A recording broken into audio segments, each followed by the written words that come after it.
Bismillahirrahmanirrahim. Bayanul asbabil muhayyijati lil ghadabi, menjelaskan tentang sebab-sebab yang menimbulkan emosi atau amarah, sebab-sebab yang dapat membangkitkan emosi dan amarah. Qad arafta anna ilaja kulli ilatin bihasmi maddatiha. Ketahuilah bahwa mengobati tiap penyakit itu dengan cara menutup munculnya sumber penyakit, wa izalati asbabiha, dan membersihkan dari sebab-sebabnya. Karena itu fala budda min ma'rifati asbabil ghadab. Oleh karenanya kita patut mengenali sebab-sebab dari kemarahan. Wa asbabuhu al-muhayyijatu lahu hiya az-zahwu wal ujbu wal mizahu wal hazlu wal haz'u wat ta'yiru wa ghairu dzalik. Penyebab-penyebab dari munculnya penyakit marah, pertama karena az-zahwu, ada kesombongan dalam diri. Wal ujbu, ada kebanggaan. Wal mizahu, karena bercanda yang berlebihan. Wal hazlu, saling menghina atau saling mengejek. Wal haz'u, dan saling menyakiti. Wat ta'yiru, dan berdebat yang tanpa ujung. Wal mamaru, dan bermusuhan. Wal madadatu, dan pengkhianatan. Wal ghadru, dan kebencian. Wa syiddatul hirsi ala husulil mali wal jahi, dan termasuk pula adalah sangatnya tamak dalam hal untuk memperoleh harta atau meraih jabatan. Nah, ini semua hiya bi ajma'iha akhlaqun radi'atun madmumatun syar'an. Ini semua adalah kumpulan akhlak yang rendah, perilaku yang tidak baik, madmumatun, yang tercela secara syariat. Wala khalasa minal ghadabi ma'a biqa'i hadhil asbabi, dan selamatnya dari kemarahan-kemarahan seperti ini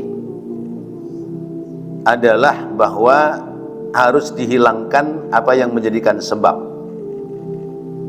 Fala budda min izalatiha, karena itu kita harus membuangnya. Lalu bi'addajiha, mengganti, menolak pada perilaku-perilaku seperti itu dan menggantinya dengan perilaku yang lebih baik. Fayambaghi an tumitaz zahwa bitawadhu, maka hendaknya membuang kesombongan diganti dengan rendah hati. Wa tumital ujba wa tumital ujbu bima'rifatika binafsika, kemudian mematikan kesombongan, mematikan bangga diri itu dengan mengenali diri, menyadari akan kekurangan dirinya. Wa tazilal fakhra bi annaka min jinsi aqalli makhluqin, dan mengubah penyakit tinggi hati itu yaitu dengan menyadari bahwa kita adalah satu jenis yang langka, yaitu makhluk manusia. Yajma'uhum al-muttarra min asari hadhil ghadab, yajma'uhum fil intisabi abun wahid, yang kita ini adalah kumpulan dari satu nasab, berangkat dari bapak yang satu, yakni Nabi Allah Adam alaihissalam. Wa bil fadaili wa innamal fakhru bil fadail, adapun kebanggaan itu kadang-kadang adalah merupakan rasa mulia dalam diri. Wal fakhru wal ujbu akbaru minar radha'il, sementara sombong, ya bangga diri, itu termasuk hal-hal yang tercela dalam kehidupan kita. Nah, bapak-bapak hadirin dan saudara-saudara yang dirahmati Allah, kita kadang-kadang dihinggapi oleh penyakit, yaitu namanya ghadab, ya, marah. Marah boleh apa enggak? Ya boleh-boleh saja, ya. Orang marah siapa yang larang? Tapi orang harus bisa menempatkan di mana orang boleh marah, di mana orang harus menahan amarah. Bahasa Allah dalam Al-Quran bahwa ciri-ciri orang yang bertakwa itu di antaranya adalah al-kazimin al-ghaiz, orang-orang yang mampu menahan amarah, ya. Ketika diterpa oleh kemarahan, dia mampu menahan dengan baik, maka dia menjadi orang yang kuat. Karena orang kuat itu bukan orang yang fisiknya keker, ya, kemampuan badannya besar luar biasa, bukan. Tapi orang kuat adalah, kata Nabi, al-kayyisu man dana nafsuhu wa amila lima ba'dal mauti. Orang kuat adalah orang yang bisa mengendalikan diri, menahan hawa nafsunya, dan senantiasa beramal untuk persiapan negeri akhirat. Tapi tentu bahwa dalam hidup ini ya, ada yang memang kita harus marah, ya. Sebab kalau orang itu tidak punya rasa marah, apalagi terkait dengan penghinaan terhadap agama, maka dikatakan orang yang agamanya dihina-hina lalu dia diam saja, fahuwa syaitonun akhras. Dia itu seperti setan yang bisu. Setan bisu, ya udah, ya, diem aja dia. Jadi kita ada kalanya harus marah, ada kalanya harus mengendalikan kemarahan. Nah, sebab-sebab kemarahan itu muncul atau bangkitnya kemarahan biasanya ada dalam diri yang merasa dia ada nilai lebih dibanding orang lain. Misal bahwa orang itu ada kesombongan dalam diri. Karena ada kesombongan dalam diri, akhirnya ketika dia itu mendapati bahasa yang negatif dari orang lain, ya, padahal belum tentu kebenarannya, sebab itu namanya qil wa qala, qila wa qala, ya, kabar burung, kabar angin, katanya begini, katanya begitu, tapi belum apa-apa sudah muncul kemarahan. Kenapa muncul kemarahan? Karena ada kesombongan dalam diri, ya. Ya. Kalimat yang muncul kadang-kadang, sialan banget dia, emang dia nggak tahu siapa saya. Nah, itu namanya az-zahwu. Kita selesai dari majelis, ya, orang pada salaman, ada orang yang nggak salaman, atau orang salaman cium tangan, tapi ada seseorang yang salaman aja nggak cium tangan, ya. Karena ada kesombongan dalam diri, maka muncul kalimat pertanyaan, siapa sih itu dia? Emang nggak kenal kita apa? Ya, nggak bisa hormat sama kita. Nah, itu kadang muncul, ya. Kenapa muncul? Karena diri ini sombong. Ya. Mungkin karena punya jabatan, mungkin karena merasa ilmunya luas, atau mungkin karena hartanya banyak, sehingga ketika orang lain dianggap tidak hormat, muncul emosi dan marah pada dirinya. Atau penyebab lain adalah ujub, sombong. Ya. Ujub, sombong. Misalnya dalam dialog, dalam diskusi, atau dalam komunikasi, ada orang lain yang sesungguhnya meluruskan sikap kita yang salah. Tapi karena kita ada bangga diri, ada kebanggaan dalam diri, ketika dikoreksi oleh orang lain, bukan terima tapi malah marah. Nah, itu namanya asbab al-muhayyijah lil ghadab, ya. Penyebab daripada bangkitnya emosi dan marah. Ya. Emang siapa sih itu orang? Ya, masih bocah, ya, ilmunya belum seberapa, udah ngoreksi aja sama kita. Nah, misalnya seperti itu. Itu karena ada sifat ujub. Tapi kalau sombong, ujub nggak ada, ketika orang lain itu memberikan masukan, pasti jawabannya alhamdulillah, terima kasih, ada yang ngingetin sama kita. Atau misalnya al-mizah, ya, bercanda yang berlebihan, ya. Candaan yang berlebihan itu bisa membangkitkan marah, ya. Dari bercanda yang sifatnya biasa sampai kemudian bercanda yang sifatnya sampai mengolok-olok secara fisik, ya. Ya, sebut aja misalnya fisiknya itu hitam, ya. Terus dikatakan bahwa kamu itu putih banget dah, putihnya kayak arang misalnya gitu, atau bahasa-bahasa lain yang menyinggung perasaan itu, ya. Nah, itu canda tawa senda gurau yang melewati batas, ya.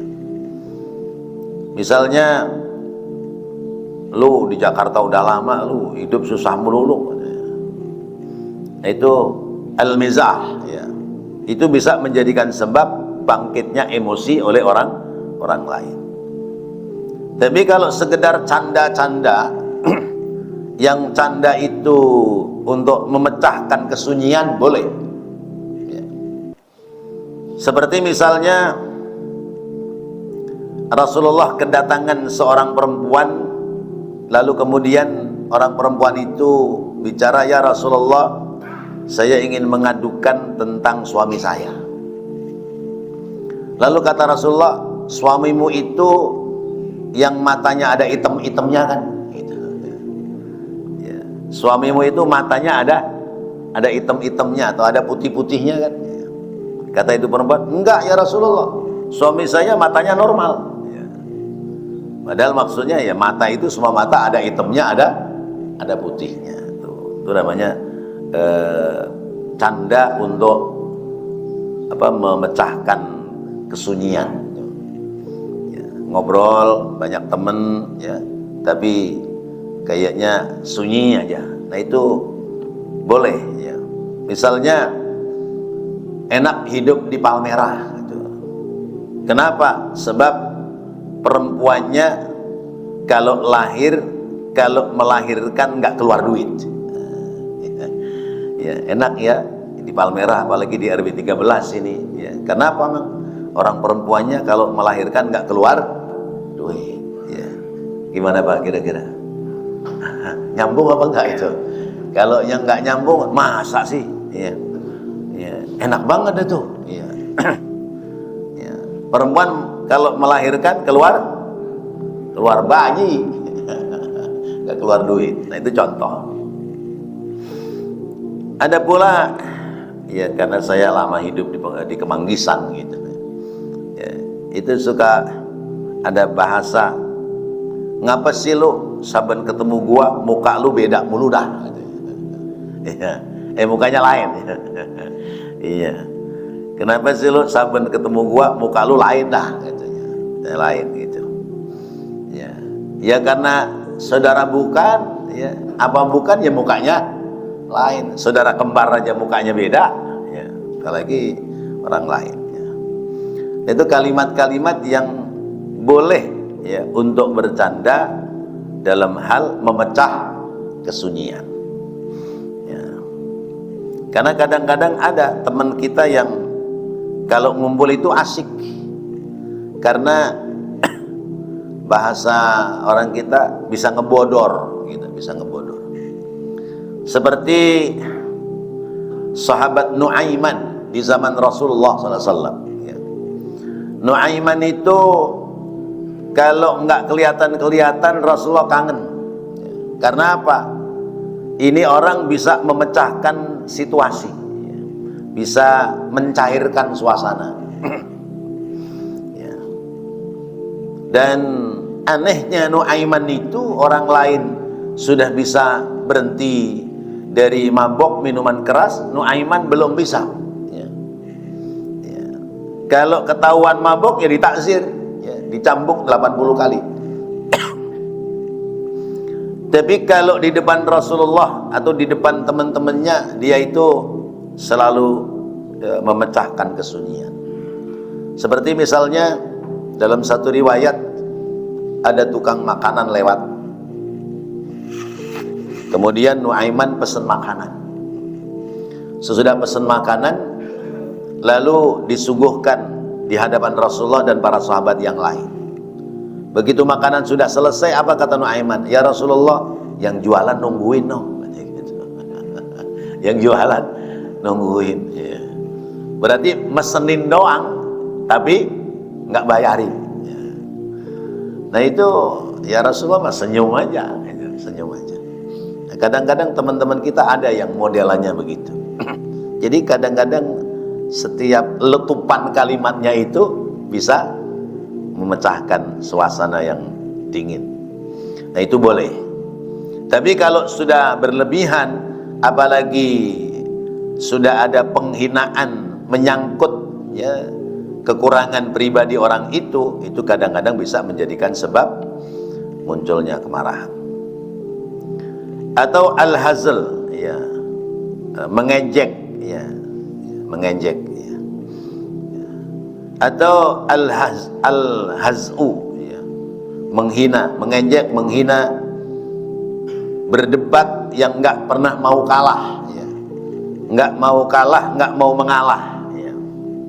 Padahal debatnya debat, ya, debat kusir, ya, debat yang tidak berujung, ya. Nah kalau begitu bisa menimbulkan emosi dan kemarahan. Atau al-mamarrah, ya, al-mamarrah artinya bermusuhan. Al-mudadah, ya, bentuk pengkhianatan, berkhianat, ya. Jadi amanatnya diperintah apa, tapi pekerjaannya tidak sesuai dengan amanah, maka yang perintah itu bisa muncul emosi dan marah. Ghadar, kebencian. Syiddatul hirsi ala husulil mal wal jah, ya, sifat tamak yang berlebihan untuk memperoleh harta dan pangkat. Ini juga bisa menjadikan sebab amarah oleh orang lain. Jangankan pada hal-hal yang lebih besar, hal yang kecil aja kadang-kadang menjadikan kesel orang. Misalnya contoh di majelis, ya, di majelis, selesai majelis ada snack, kue, makanan gitu, ya. Nah itu kan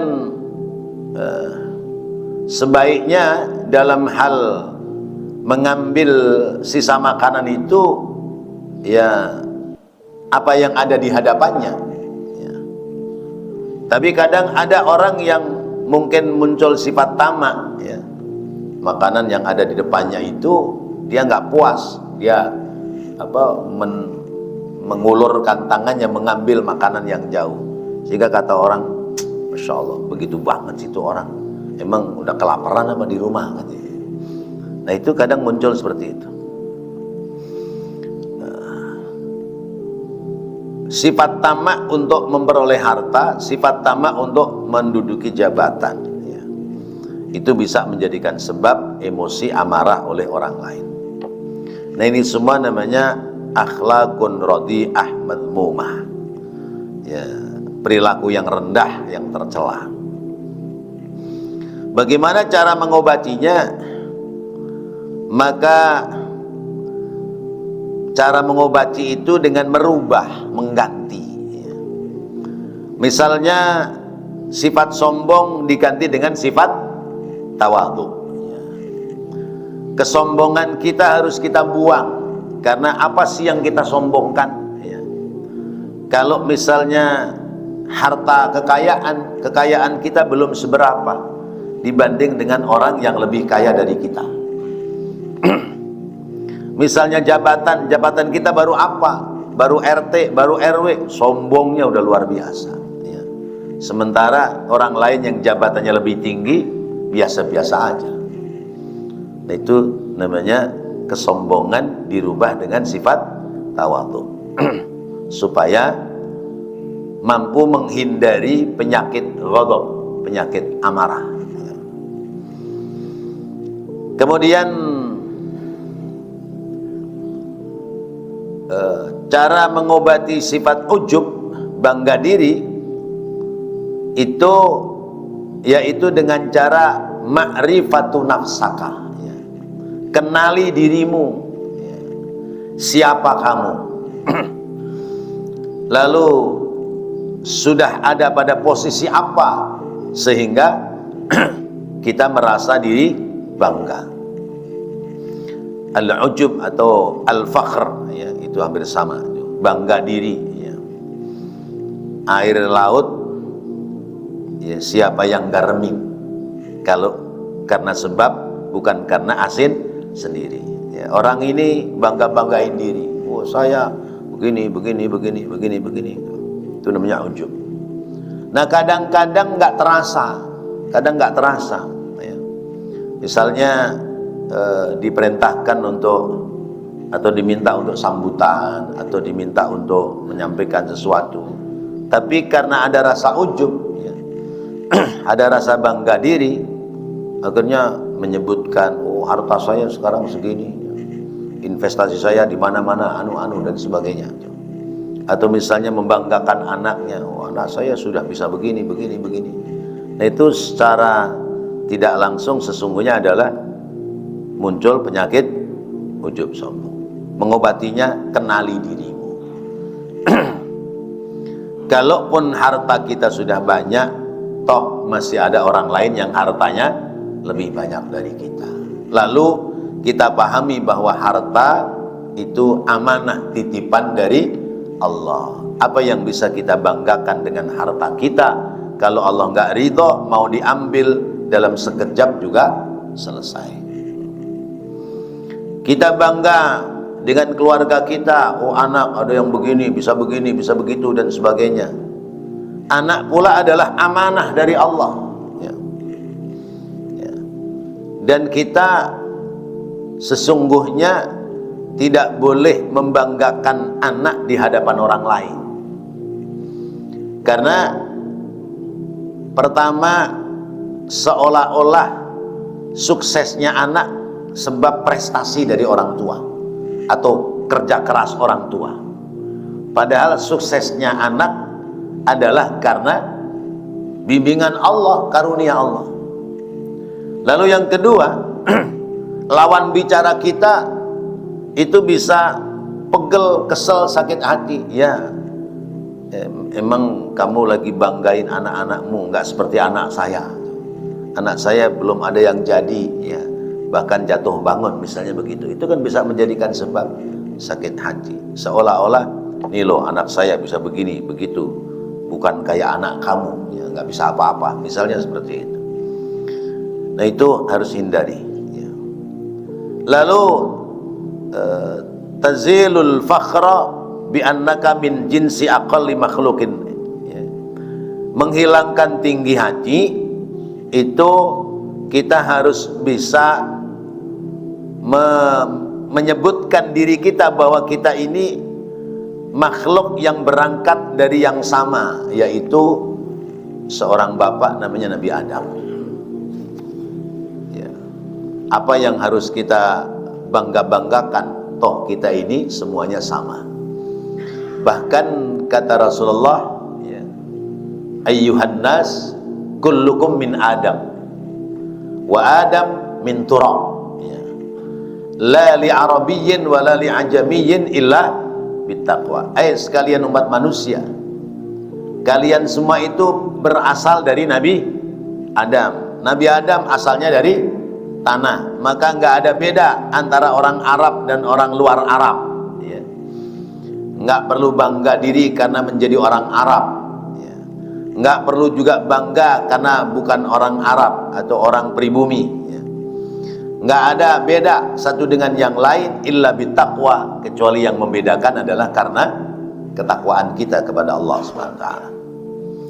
Maka cara menghilangkan bangga diri, ya, fakhr, ya, itu kita harus kembali siapa kita. Ya. Asal mula kita adalah awwaluha jifah, awwaluha nutfah wa akhiruha jifah. Manusia itu mula-mula adalah sperma, air hina, akhirnya jifah, akhirnya kita jadi bangkai. Berangkat dari air sperma, terakhirnya jadi bangkai. Orang kaya, hartanya banyak, meninggal dunia, ada nggak yang mau dititipin jenazahnya? Nggak ada yang mau. Pak, saya nitip jenazah bapak saya ya di rumah bapak seminggu aja dah, gitu. Ntar saya kasih duit dah, gitu. Nggak ada yang mau. Sekalipun dia waktu hidup dihormati oleh banyak orang. Nah, itu cara menghapuskan penyakit kesombongan atau bangga diri. Karena fakhr wal ujub akbarur radha'il. Nih, sombong dan bangga diri itu termasuk paling berat, ya, paling besar daripada penyakit yang hina.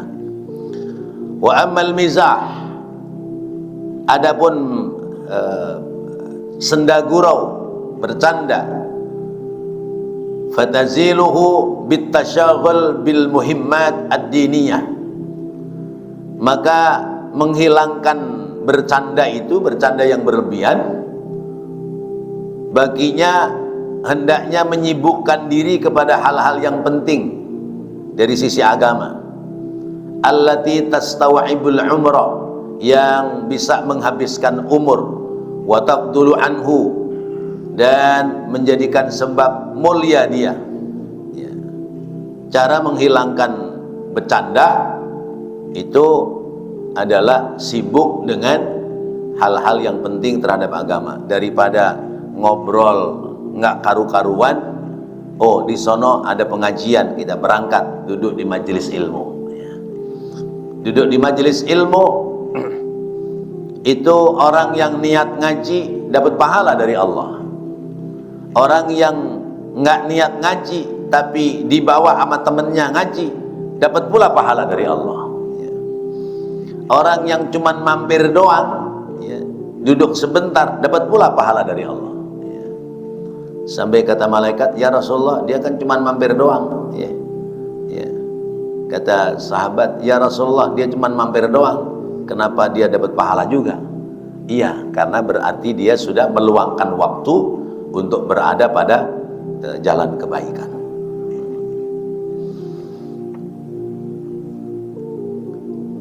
Wa ammal hazl fa tuziluhu bil jiddi fi talabil fadail wal akhlaqil hasanah wal ulumid diniyah allati tablughuka ila sa'adatil akhirah.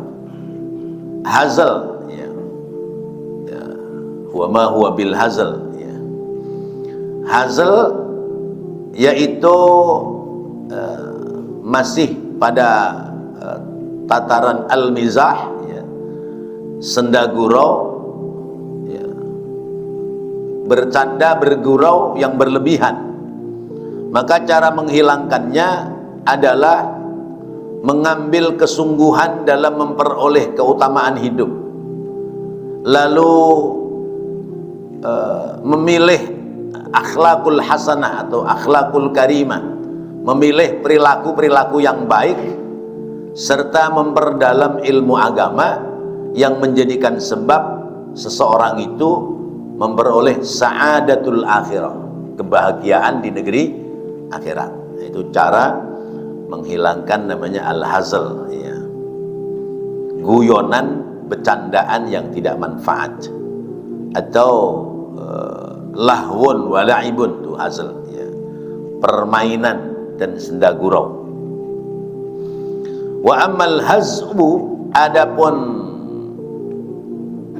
tukang mengejek, tukang menghina, fataziluhu bittaqarrumi ala idza'in nas, maka cara menghilangkannya adalah dengan memberikan penghormatan kepada orang lain dan buang itu penghinaan pada orang lain, ya. Orang itu dalam hidup sebaiknya hormat sama orang lain, karena ketika kita hormat sama orang lain, memuliakan orang lain, maka disitulah letak kemuliaan kita. Sebab semakin kita mampu memuliakan orang lain, semakin orang lain akan memuliakan kita. Tapi semakin kita sembrono, tidak bisa memuliakan orang lain, maka semakin orang tidak akan memuliakan, memberikan penghormatan kepada kita. Wa bi siyanatin nafsi an astahzi'a bika, dan menjaga diri, ya, supaya orang lain juga tidak menghinakanmu. Sebab kamu menghinakan orang lain, maka orang lain kemudian berbalik menghinakan kepada diri kita. Wa amma ta'yiru, adapun ta'yir, caci maki, fabil hadari anil qaulil khabihi wa siyanatin nafsi an murril jawabi, yaitu cara menghindarkan ta'yir, ya, senang memaki-maki pada orang lain, ya, hindarkan ucapan buruk itu, karena ingat bahwa ucapanmu itu akan mengandung dosa, dan ketika dosa kita berarti harus minta maaf kepada yang bersangkutan. Sehingga siyanatun nafsi, ya, menjaga diri, an murril jawabi, daripada pahitnya omongan atau jawaban dari orang lain. Wa amma syiddatul hirsi, adapun yang menjadikan sebab orang itu kemarahan adalah karena syiddatul hirsi, ya, sifat tamak yang tinggi, ya, pingin punya harta banyak, pingin punya jabatan, tapi kalah kemampuan dengan orang lain, maka muncul kemarahan. Maka mengobatinya bis sabri ala murril aish, sabarlah dalam menghadapi beratnya kehidupan, sabar dalam menghadapi cobaan dan ujian dalam hidup. Dengan cara apa? Bil qanaati bi qadri dharari, harus menerima, ya, sesuai dengan kadar kemampuan kita, ya. Yang sudah sampai kenikmatan kepada kita sekecil apapun, syukuri. Jangan sampai kemudian kufur nikmat, ya. Sebab kalau kita mampu mensyukuri yang kecil, maka nanti yang besar akan datang. Tapi ketika yang kecil saja nggak bisa mensyukuri, bagaimana nanti kalau yang datang adalah yang besar? Maka man lam yashkuril qalil la yashkuril kasir. Siapa yang tidak mampu mensyukuri yang sedikit, maka tidak mungkin mampu syukur kepada yang banyak. Nah, bapak-bapak hadirin dan saudara-saudara, ini antara lain, ya, yang menjadikan sebab munculnya kemarahan. Nah, sampai di sini mungkin ada yang mau menambahkan, dipersilahkan. Nggak ada? Pas, baik. Bapak-bapak, hadirin dan saudara-saudara, mudah-mudahan apa yang kita bahas, kita pelajari tentang penyakit yang membangkitkan emosi dan amarah, kita sudah ketahui dan faham, sehingga kita mampu mengendalikan penyebab-penyebab penyakit yang menimbulkan kita emosi dan amarah, dan kita bisa menahan diri dari sifat marah, karena marah itu bisa menjadikan sebab tercela dan bisa menjadikan sebab bahaya baik bagi diri kita maupun orang lain. Wallahu a'lam bissawab. Rabbana taqabbal minna innaka antas samiul alim wa tub alaina innaka antat tawwabur rahim. Rabbighfir warham wa anta khairur rahimin. Wa sallallahu ala sayyidina Muhammadin wa ala alihi wa sahbihi wa sallam. Walhamdulillahi rabbil alamin. Wassalamualaikum warahmatullahi wabarakatuh.